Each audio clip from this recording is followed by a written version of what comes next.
ছেলে হওয়া এত সহজ না, অনেক কিছু ঘুরে আমাদের মাথায়। সব তো তোমার বইলা বোঝানো যাবে না, তারপরও কিছু বলি শোনো। আমরা ছেলেরা বউর সামনে মার সাথে ভালো করে কথা বললে মারা চলে থাকা সন্তান, আবার মার সামনে বউর সাথে ভালো করে কথা বললে বউর গোলাম। নিজের ছেলে মেয়েদের যদি মারি আমাদের দয়া মায়া নাই, আর ওই ছেলে মেয়েদের যদি কিছু না বলি আশকারা দিতেছি।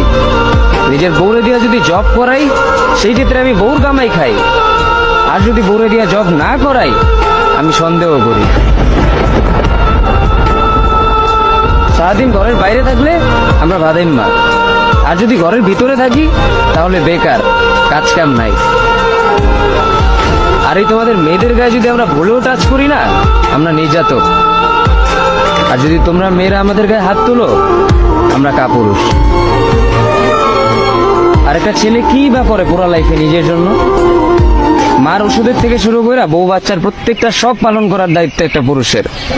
কিন্তু কি লাভ এত কিছু কইরা? দিন শেষে একটা ভুল করলেই সবাই ভুলা যায় যে কে কি করছে তার জন্য।